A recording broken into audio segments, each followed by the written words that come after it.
Today we're going to talk about the Oklahoma Girl Scout murders.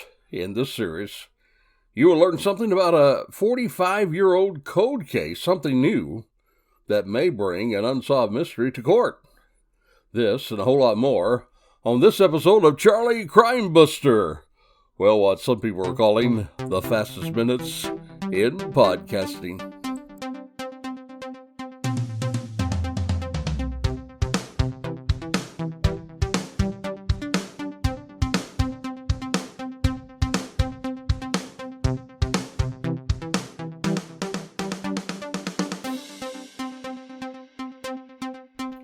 Well, hello and welcome to another episode of Charlie Crimebuster. We welcome you from the East Coast to the West Coast and beyond. Hey, we appreciate all of those who are listening from other countries as well. Thank you all for being a part of the Charlie Crimebuster crime-fighting family. Hey, as always, we invite you to reach out with a shout-out. You can reach me by emailing charliecrimebuster@gmail.com. That's charliecrimebuster@gmail.com. And for all of those who do, well, we try to answer every email. And we'll send you a digital bonus for you taking the time to email us. Email us suggestions, questions, opinions. Well, they're all welcome. And if you would like to support the program, that would be helpful. Please go to peacemakernetwork.com. That's peacemakernetwork.com. Become a badge, BADGE supporter. There, for as little as $3, just $3 a month, you can support what we do. And what we do goes a long way to help law enforcement, our first responders, and the military. Again, that is peacemakernetwork.com. You'll find out all about it there. We're going to put these two links in the show notes in case you didn't get it. Well, we're going to begin things today, by sharing our crazy crook story of the week. We try to share them weekly. You know, weird things have been happening at fast food restaurants. And I know that's not exactly an insightful statement.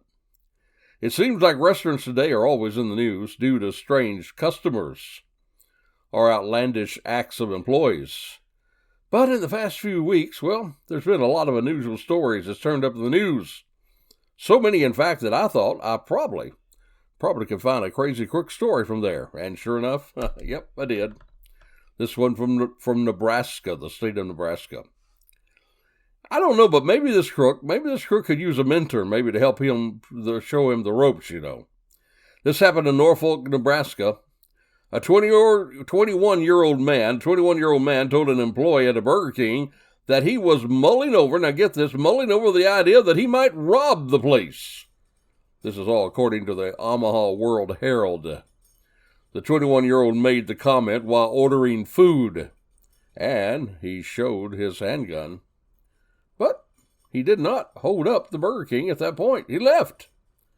And the employee, he wisely, he did not keep that information just to himself. And the police were called in. And get this, smart move. Since, my friend, while they were there looking over the surveillance video and talking to witnesses, did you hear that? They were there on the site, looking over the video, talking to witnesses, and guess what? Yep, you got it. The same 21-year-old crook ended up returning with his gun and was promptly arrested. So here, my friend, is a crazy crook who first tells the establishment he is, quote, thinking about robbing the restaurant. And if that isn't crazy enough, he ends up coming with his gun, while cops are already on the site. That, my friend, is indeed Charlie Crimebuster's crazy crook story of the week. Well, our focus today is going to be on the 45-year-old code case of the Oklahoma Girl Scout murders. Now, we've been covering some very informative code cases as of late on Charlie Crimebuster. One of those that we recently covered is the Paul Flores case. That one we first covered 2 years ago, before there was even an arrest or even a trial. And right now, that trial's been ongoing. The case is in the jury's hands. And just like I told you, we will keep you informed and updated as we go along. Now, if you're not familiar with this case, go to charliecrimebuster.com. There you'll find recent episodes. Last week's episode, well, I predicted what I felt the jury would say in the case. By the way, all the links that I've mentioned to you so far, they're going to be on our show notes, even that charliecrimebuster.com, where you can get caught up with all of our past episodes. Now, the jury I predicted, well, that jury did not deliberate this past Friday, according to the court schedule. And get this, it's not really clear if it's even reached the verdict. You see, this is the same jury that will be deciding if Paul Flores killed Christian Smart. Killed her after an off-campus party in 1996. Our jurors now, they've had 3 months. They've been listening to evidence presented, and they've started on their deliberations. Well, they started way back at the close of trial on October the 4th. And also, there's a separate jury now, deliberating at the same time whether his father, Reuben Flores, helped him cover up the crime. And there's an interesting tidbit on the Reuben's jury. You see, there was an alternate juror. Alternate juror was excused this past week on the end of Thursday court for talking to a priest about the case. Now, with Paul's jury taken off this past Friday, we really do not know if they've already reached a verdict, or if maybe they're simply taking another day off with a break. But keep in mind now, they already had a break with about 3 days of court this past week. The court went dark on previous scheduled break all the way before they even knew the jury would be out at that time. So they came back one day, and then on Friday, they take a break. Now, some people have been thinking that maybe they've reached their verdict, and they're waiting for Reuben's jury to complete their deliberations. You see, both juries, they're going to present the findings at the same time. Again, we don't know for sure, for there's no real official reason for the Friday break in Paul's jury. If so, well, it's my opinion, just like I told you in the last podcast. I've not changed that. If you want to know my opinion, go back, check out that episode. It's the Paul Flores jury, What Will It Say episode. But again, of course, you can never really know with juries. And we will, as promised, keep you updated on Jury Watch. In fact, we plan to publish a short episode on jury findings when they come.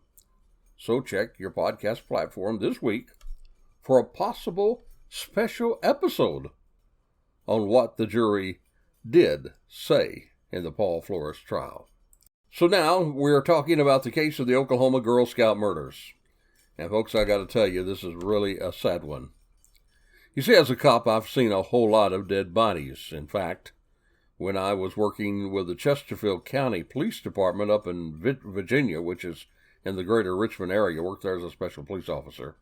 Well, I was tasked with the death notifications for the entire department. That's right, for the entire department, I would be the one that made the death notifications, which, sadly to say, led me to see a whole lot of dead bodies. But my friend, I never could get used to seeing the dead bodies of children. And in the Oklahoma Girl Scout murders, we see the terrible murder of 3 little girls. It was on June the 12th, 1977. 3 young girls were assaulted and murdered. Lori Lee Farmer, age 8, Michelle Heather Gozay, age 9, and Doris Denise Milner, age 10. They all arrived for Girl Scout camp at Camp Scott in Mays County, Oklahoma, on June the 12th, 1977. Now, that evening, around 7 p.m., well, the 3 girls sought shelter in a thunderstorm in tent number 7. Some have said tent number 8. There's some back and forth on that. We'll explain that a little later. But they were in that area of Camp Kanoa. The tents there where the girls stayed, well, they were fanned out around the counselor's quarter in order to keep an eye on the girls. But that tent number 8 or 7, whichever one it was that these 3 girls stayed in, it was the furthest one away and almost impossible to see at night. Then around 6 a.m. the following morning, a counselor named Carla Wheelite discovered the lifeless bodies of Farmer, Gosay, and Milner stuffed into their sleeping bags near the main road into the camp. All 3 girls had been sexually assaulted and beaten. Farmer and Gosay, they were found to be bludgeoned to death. Milner had been strangled. Their bodies were found approximately 150 yards from the tent. So you can see right off that this is a terrible, tragic, senseless murder of 3 little girls. Before we get into the night that this actually happened, I want to take a moment to tell you about these 3 little girls. As I said on the past episode, we must realize these are real people. They're not just fictitious names made up off of a Lifetime movie set. The first girl, her name is Lori Farmer. She's the 8-year-old daughter of Dr. Charles Farmer, who's also called Bo by his friends, and Sherry, her mom. Her farmer Bo, he was made the ER director of the St. John's Medical Center. That's there in Tulsa, Oklahoma. He was promoted there the very same year as this tragedy. Now, little Lori, she was described by the word brilliant. You see, not only was she a cute little girl, but she was very smart. She was able to say the Pledge of Allegiance to the flag at only 16 months old. She had an extremely high IQ. She even skipped the second grade as a result of her intellectual status. She was going to become 9 on the 19th of that very month there at the camp, and her parents, well, they planned to come by to surprise her at camp with a birthday visit and a party. And Mom and Dad both are very saddened now, as you can imagine, after hearing of the murder of the little girl. In fact, Mom, she talked about the fact that this little girl Lori, she was torn about whether she wanted to attend the Girl Scout camp or the YMCA camp. Mom said, I made the choice for her. I even decided the week that she would attend. Mom, of course, having difficulty with that choice. Next we have little Michelle Goez.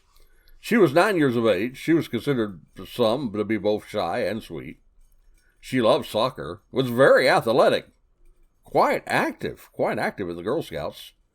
In fact, this was her second year at Camp Scott, the Girl Scout camp. This was the second year that she had attended. Other two was her first year, but this little girl had been there before. And she also had, what you might say is a green thumb. She had told those people before she left, hey, please make sure you take care of my African violets. Her bedroom was all in purple. And on that first day of camp, when they were writing the letters to folks back home, well, she wrote a letter to her aunt. She loved her mom. She wanted one day to be a math teacher just like her mom. And her birthday, too, was coming up on the 22nd of that same month that the tragedy happened. They'd already planned to give her a new bike for her birthday. Our next little girl is Denise Milner, Milner. She's the oldest of the girls. She was at just 10 years of age, though. Her mother's name was Betty, and Betty, well, she was so taken back by this murder that even to this day, she's not even been able to visit her gravesite. You can imagine the impact of this on her father as well. I can't imagine what all these parents went through. And I especially feel for the father of Denise, because, you see, her father, he was a brother cop. Yep, brother cop.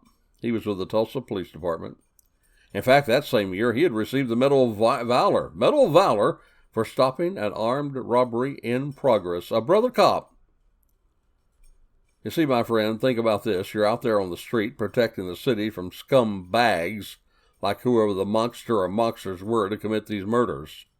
And yet, your own precious daughter is viciously killed while attending a Girl Scout camp. Hey, let me tell you a little more about Denise. She is described as kind and sweet. She had the very best grades in the 4th grade. And she had sold Girl Scout cookies to pay her own way to camp. She and her friends had done this together. They planned that for their summer getaway. She also loved dancing, was active in gymnastics, and she loved and adored her little sister. Hey, just as while they were getting ready to attend camp with her friends that worked with her to sell those cookies, well, they all backed out of going. And this made little Denise turn doubtful about attending the camp. Since her friends backed out, she did not want to go.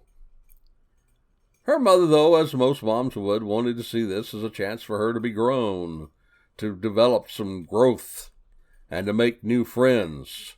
She talked her into going to the camp, even though little Denise did not want to go. She was actually crying while getting on the bus when the camp counselor then came to sit with her, helped her through it. Her mom promised her that she would come and get her, if she gave it a day or two, and she still did not want to stay. Boy, you can only imagine how many times her mom has second-guessed her choice. Her choice to talk her child into going. Yet I guess most of us, would encourage our kids not to quit on something like that, just like you try out for the band or you try out for football and then you decide you don't want to, or the basketball. At least try it. No blame there for sure, except self-conscious guilt that I'm sure her mother faced and faces to this day. So these three little precious girls boarded the buses from Tulsa, bound for Camp Scott in Oklahoma for their summer camping trip. We're going to tell you about the camp that they're headed to in a moment, but right now it's time for what we call our Courageous Citizen of the Week story. You see, there was an attempted store robbery that turned awkward. That was when the would-be robber, he discovered that his intended victim, the victim also had a gun. This is according to the Escambia County Sheriff's Office here in Florida. It happened back on September the 9th at a store on North Pace Boulevard in Pensacola. Surveillance video shows the suspect, he was thwarted on every turn. He stated he could not find, when he went in there, he could not find anyone behind the counter. But unbeknown to this would-be robber, who had a shotgun, a store employee had watched him arm himself before entering the store. This employee heads to the back room to arm himself with his own personal gun. That's what the sheriff's office said. Second later, when he sees the employee return, he freezes because the employee returned to the counter holding his own gun toward this attempted robber.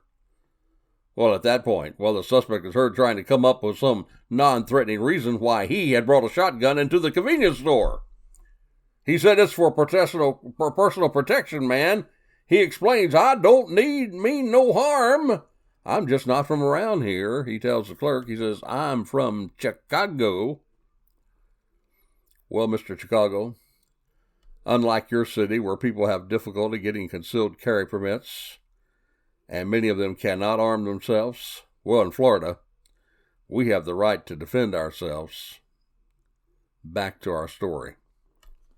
The man then, when he finds that the clerk is actually armed himself, he slowly walks out, cautiously watching the clerk over his shoulder.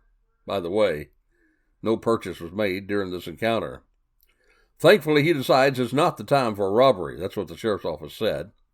And so this 32-year-old suspect from Pensacola was arrested on September the 15th in nearby Santa Rosa County.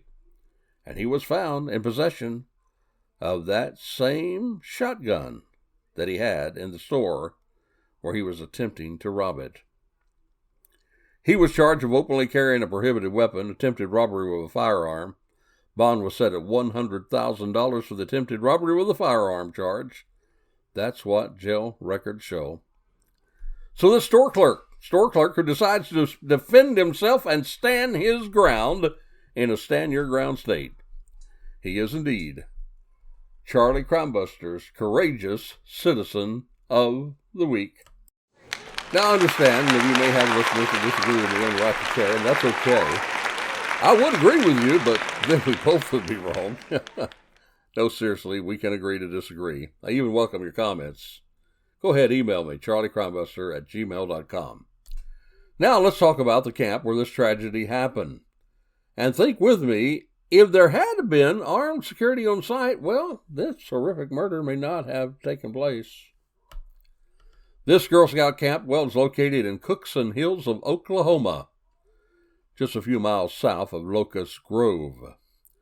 The property for the camp, it was donated by the Scott family, thus the name, the Scott Camp. This camp covered 410 acres of beautiful land that had been chopped out of the wilderness, and there were permanent wooden tent floors set a few feet off the ground for numerous tents. The camp officially opened on August 11th, 1928. In those early days, the cost was $5 for a 5-day stay and $9 for a 10-day stay. Over the years, thousands of girls attended the camp, over 4,000 of them in 1957 alone. And in 1977, the year of the murders, well, the camp, it was celebrating its 49th year as a keystone for the Magic Empire Girl Scout organization of Tulsa, Oklahoma. Now, there was a beautiful tunnel of trees lining the driveway when you're driving into the camp. There were so many different streams of water.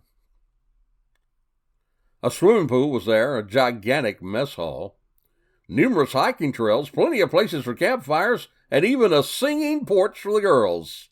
Even had its own library. It had been serving Girl Scouts since 1928. And the girls there, they could experience boating, swimming, hiking, horseback riding, sports, nature, and much more. It had everything you could possibly imagine, except security.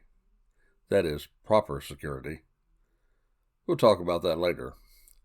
But now let's talk about the night of the murder. You see, the girls all got to camp, got signed into their assigned tents. Those tents, again, were on wooden platforms. Cots were available on those platforms for the girls to sleep on in their sleeping bags. The tents were in almost like a horseshoe circle, where the counselor could view the tents. However, tent number 8 or 7, you see the tent the murdered girls were in, it was the farthest away from the counselors. And it did have a bathhouse that almost obstructed the view. And that night, while the girls were gathered in the great hall, they'd all gathered there together, well, a fierce thunderstorm visited the camp, lightning and thunder. But the all girls, they handled it pretty well. They all started singing their songs through it. They'd even taken the time also to write their first letter from camp. Finally, when the storm settled, well, the girls all walked back to their prospective camp sites. There were over 100 girls there that week. And our 3 little girls, Lori, Michelle, and Denise, they all went into tent 7 or tent 8. You see, there was a total of 8 tents on this particular section. The 8th one was considered the counselor's tent, so if you consider that, they were in number 7, or number 8, either one. As you can imagine, all these girls were together in different tents, and there was plenty of giggling and playing around, just like girls do. The counselors were continually going around to quiet the little girls. The counselors checked all the tents several times, and especially right before lights were out. At that time, everything was fine in tent number 7, where these little girls were. Everything was fine. That night, though, one of the counselors heard a unique noise coming from the woods. She got out of the tent. She walked toward the noise. She shined her light in that direction. When she did, the noise stopped. She walked back toward her tent, and then the noise started again. And again, she shined the light, and the noise stopped. She said she did that for 2 or 3 times. Later, it was somewhat difficult for her to explain the noise. She said it was like a low groan. She thought it might have been an animal, but she was not really sure and just a little scared about it. But the next morning at 6 a.m., a camp counselor by the name of Carla White, she wakes up to her alarm. She wanted to get to the showers first. That was before the hot water ran out. And as she was walking to the shower house, she noticed what appeared to be sleeping bags on the road near her. She thought, well, at first maybe they fell off of a truck as the sleeping bags and luggage was being delivered the day before, so she went to look at them. And then she discovered to her horror the little body of Denise Milner. At first she did not think of murder. She thought, well, maybe it had been an accident. Maybe she just ran into a tree, but she was dead. Silly to think that now, she says. But at the time, the sight of a dead body, well, it had her reeling. She ran first to the counselor tent. She had them immediately go check all the other tents. She then ran as fast as she could to the camp director's lodge, got to the camp director, and both the director and the director's husband were coming running to the body. By that time, all the tents had been checked, and all the girls were accounted for, except for the 3 little girls in tent number 7, Lori, Michelle, and deceased Denise. Now, near to Denise's body were 2 other sleeping bags. There were lumps in the bottom of them. And sadly, those lumps were the bodies of Lori and Michelle. Well, they immediately contacted law enforcement. They began to plan for the evacuation of the camp. First thing they did, they moved the girls away from the area, at first taking them on a hike, telling them that they were taking them on that hike because they made so much noise in the night cutting up, and so this was what they get for doing that. We're taking you on an early hike even before breakfast. But in reality, they were just getting them away from the scene. Then they told the girls that there was no water at the camp. They had to go back home. Because of no water supply, there was no way to cook, clean, or bathe. And again, it was just an excuse. Excuse to evacuate the camp without upsetting the girls before they could get with their parents. Law enforcement arrived pretty quickly. Found the bodies there about 150 yards away from their tent on a trail leading to the campsite's showers. They had been raped and brutally, yes, brutally murdered. 3 precious little girls, 8, 9, and 10 years of age. Who could have done such a thing? Well, we're going to talk about that on next week's episode. We're going to talk to you about the suspects. Plus, we're going to share with you something that happened prior to the week of the camp that happened there on Camp Scott. There was something that happened there that if parents have been informed, well, let me say this. Some of them may not have sent their girls to camp that week. So there is a whole lot more coming on this case, including new information. New information, now get this, that might just take this case to trial. Just like Paul Flores' case came to trial years and years later, so this one, 45 years later, may come to trial with this new information. We're going to share that with you in the future episode. But before we do, there are indeed lessons to learn. My friend, as a parent, you cannot be too careful about checking out where your children go, whether it's a school event, scouting event, or even a church event. You should take time to inquire and be assured that proper security measures have been taken. Now, I do realize that this camp had not been in existence for years with nothing happening like this ever. But it only takes one night of your life for your life to be left in shatters at the senseless death of your child. So do yourself a favor. Make it your responsibility to make sure that when you send your kids away, there are proper steps taken to provide security and to keep them safe for the protection of your kids. Interesting enough, right after this happened, well, all the other camps in the area immediately, they began to provide security, armed security, to protect the kids. Unfortunately, way too late for little Lori, Michelle, and Denise. Now, as a young man, I had the opportunity to run a youth camp myself. It was called Youth Encounter. At times, we had over 500 teens at that camp.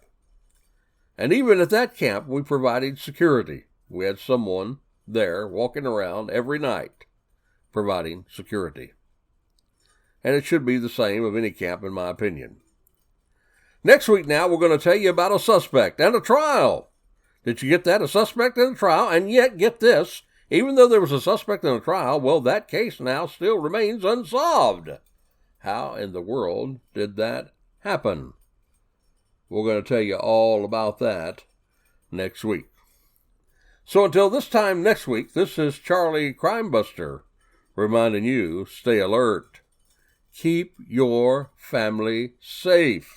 For my friend, their lives and yours depend on it. Next week, part 2, Oklahoma Girl Scout murders.